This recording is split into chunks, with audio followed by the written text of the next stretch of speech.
নমস্কার বন্ধুরা, কীভাবে আমলকির আচার বানাতে হয় দেখুন। আমি একদিন আমলকি মোরব্বা বানিয়ে ইউটিউবে দিয়েছি, ফেসবুকে দিয়েছি, সেখানে আছে। আজকের আবার নতুন করে এটাকে আচার বানাবো। আমলকিটা সেদ্ধ করে নিয়েছি, সেদ্ধ হয়ে গেছে, এখন তুলে নেব। এখানে আমি গুড় আর চিনি নিয়েছি। এখানে হলুদ, মরিচ, জিরা, গরম মশলা, তারপরে এই যে গরম মশলা আর লবণ, এই সব এক এক চামচ করে দিয়ে রেখেছি। এখন চুলা বন্ধ করে দিন। আমলকি আমার সেদ্ধ হয়ে গেছে, এটাকে ছেঁকে নিতে হবে। এই যে ছেঁকে নিলাম, ছেঁকে নিয়ে পানি দিয়ে ধুয়ে দিতে হবে, ঠান্ডা করতে হবে। 2 মিনিট পর ফিরে আসছি। 2 মিনিট পর ফিরে আসছি। আমার আমলকি থেকে আটি ছাড়িয়ে নিয়েছি।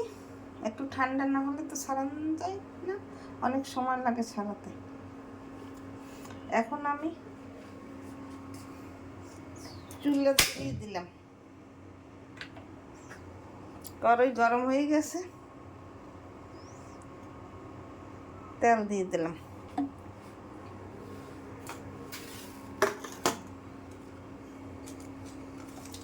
তেলের মধ্যে গরম মশলা দিয়ে দিলাম। এখন আমলকি দিয়ে দিলাম।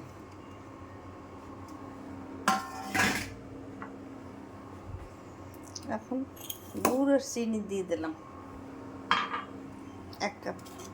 হলুদ, মরিচ, লবণ সব দিয়ে দিলাম।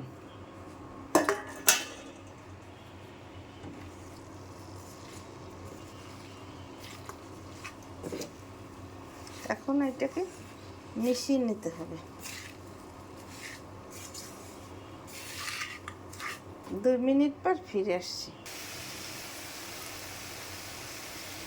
2 মিনিট পর ফিরে আসছি। আমার আমলকি আচার তৈরি হয়ে গেছে।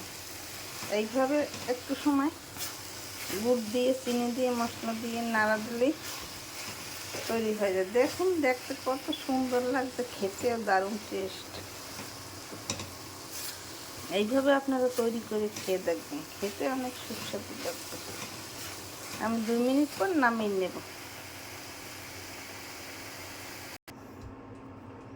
2 মিনিট পর ফিরে এসেছি, নামিয়ে নিছি। দেখুন, দেখতে কত সুন্দর লাগে, খেতেও খুব দুর্দান্ত টেস্টি হবে। আমার আমলকির আচার তৈরি হয়ে গেছে। এইভাবে আপনারা ঘরে আমলকির আচার তৈরি করে বানিয়ে খেয়ে দেখবেন, খেতে অনেক সুস্বাদু লাগবে। নতুন নতুন ভিডিও পেতে আমার চ্যানেলটিকে সাবস্ক্রাইব করে, লাইক, কমেন্ট, শেয়ার করে পাশে থাকুন। ধন্যবাদ।